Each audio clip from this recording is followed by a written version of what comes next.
Wow. Après ce qui vient de se passer, je suis toujours émue tout à l'heure.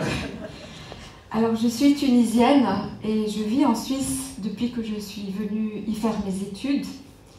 Et dès ma rencontre avec la CNV, il m'est apparu comme une évidence que j'allais le faire connaître dans mon pays. J'en ai parlé à Anne Bourrit et dès 2007, l'aventure a commencé par un premier stage donné chez moi en Tunisie. Il faut dire que je ne me suis pas trop foulée, j'ai rassemblé tous les membres de ma famille, oncles, tantes, mères, sœurs, belles-sœurs, au point où ma nièce, quand elle est arrivée, elle a été assez choquée et elle m'a dit « Je suis venue apprendre à communiquer, pas à une réunion de famille. » Donc à plusieurs reprises et durant plusieurs années, je suis retournée avec Anne à Tunis ou à Djerba pour y offrir des stages tout public.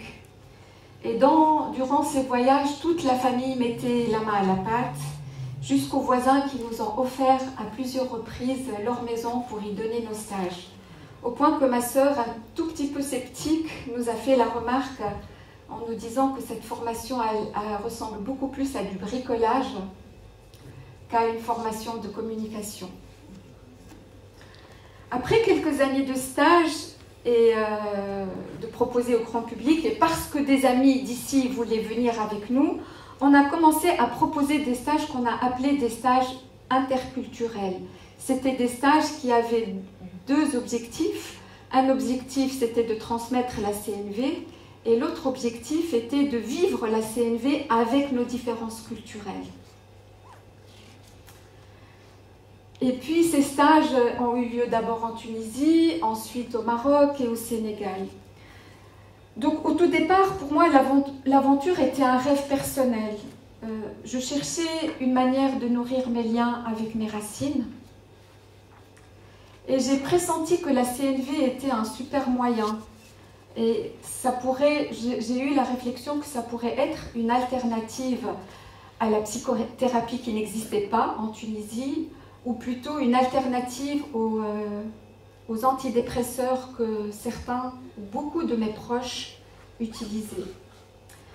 Il faut dire que je viens d'une famille où beaucoup prenaient et prennent encore des antidépresseurs, et selon les statistiques, l'île d'où je viens, l'île de Djerba, a un taux de bipolarité des plus élevés au monde. Donc, à la base, je voulais transmettre la CNV pour sauver mes proches de cette maladie qui a eu un impact sur moi énorme. Durant toute mon enfance, j'ai connu mon père, j'ai eu une relation très proche avec mon père, mais je l'ai vu vivre la bipolarité qu'on ne comprenait pas. C'est-à-dire que pendant une période, il sautait d'un avion à l'autre, il collectionnait les voitures de luxe, vivait comme un millionnaire. Et puis ensuite, il y avait une deuxième période où il se enfermait dans sa chambre, ne sortait plus, ne voulait plus voir personne, et il racontait à toute la famille qu'on n'avait plus les moyens de manger. Et une troisième période, une forme de stabilité et rebelote.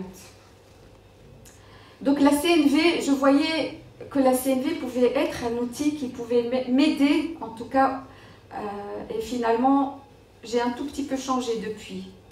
Parce que j'ai vu que, en fait, plutôt que de vouloir changer les autres, c'était plutôt moi qui...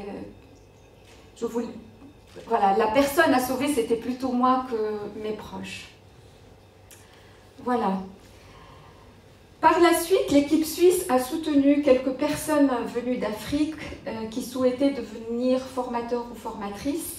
Je pense en particulier à mon amie Khadissa Tougué, qui venait du Sénégal dormir chez moi. Elle avait de très très longues robes, des talons très hauts. Elle arrivait du Sénégal où il faisait 34 degrés et elle partait faire ses formations à la montagne, sous la neige à moins 8 degrés avec ses gros talons. Je me suis beaucoup demandé comment elle faisait pour arriver à marcher sous la neige avec des chaussures pareilles.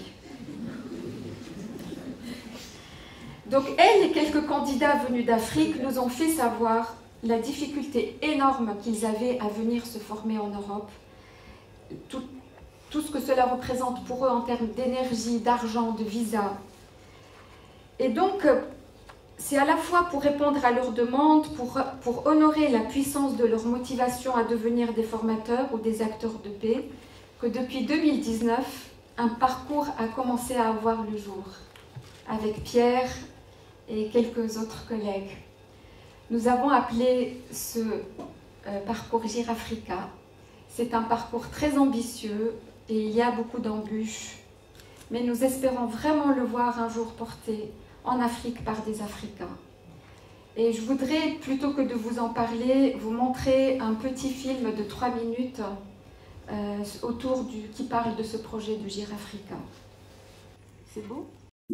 Depuis 2019, avec 4 collègues formateurs en communication non violente, nous nous sommes lancés dans un grand projet, Girafrica, un programme ambitieux pour former en Afrique à la fois des formatrices et des formateurs à la CNV, ainsi que des acteurs et actrices au service de la paix.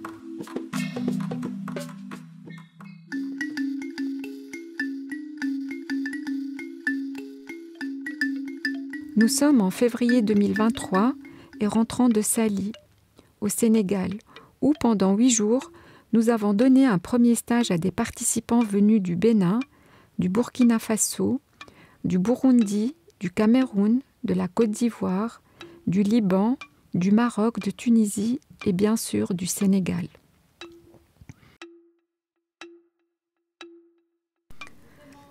Notre but était de rencontrer des personnes pratiquant déjà la CNV pour leur donner les outils nécessaires pour qu'ils puissent à leur tour la transmettre. Et donc vraiment c'est important d'être chez soi et de parler vraiment de sa place à soi. Par exemple, au niveau de la demande, ne pas confondre besoin et stratégie par exemple. Tu présentes un besoin et après... Nous avons été impressionnés de découvrir que des projets d'envergure incluant la CNV existent déjà. Comme par exemple celui de Téné, directrice d'une école au Burkina Faso, qui a accueilli 40 orphelins dans une région marquée par la guerre et les violences. Ou comme celui de Lamine, qui est chef de village en Casamance, qui amène militaires et rebelles à se rencontrer afin d'apaiser les tensions laissées par la guerre.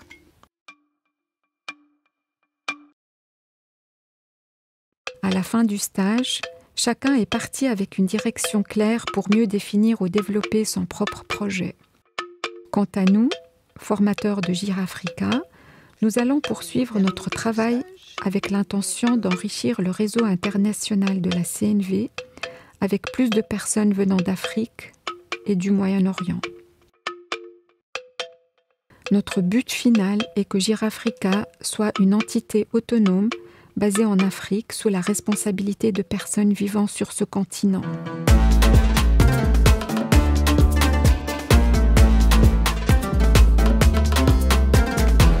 Nous remercions du fond du cœur les donateurs et les donatrices dont la générosité a permis la réalisation de cette première étape.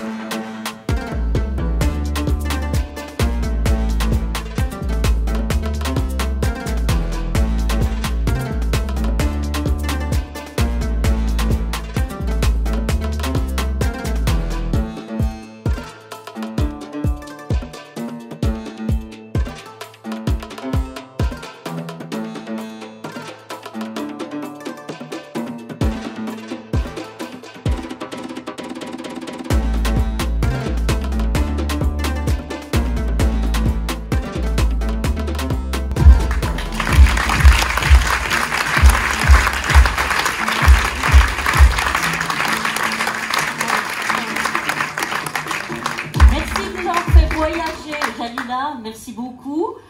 Maintenant, tu vas nous dire comment est-ce que ce projet va se développer? Comment va-t-il grandir? Alors, je crois avec Pierre, il y a plein de choses qui sont en train de se passer. Il y a un projet qui est en train de se passer à Haïti au Maroc. Il y a des raps pour certifier certaines personnes que vous avez vues dans ce film. Et puis, il y a un autre projet qui est un petit peu quelque chose d'extraordinaire.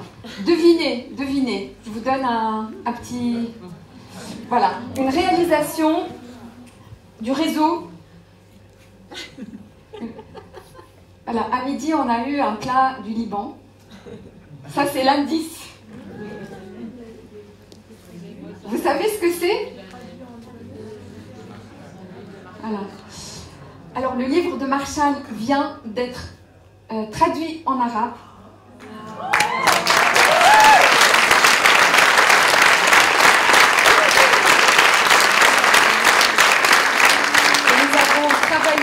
Rita Ayoub, à qui je rends grâce parce qu'elle a fait le travail de manière extraordinaire avec la collaboration du CNVC, de l'éditeur du livre de Marshall, Les mots sont des murs et des fenêtres, et surtout le soutien de notre association et de l'association belge.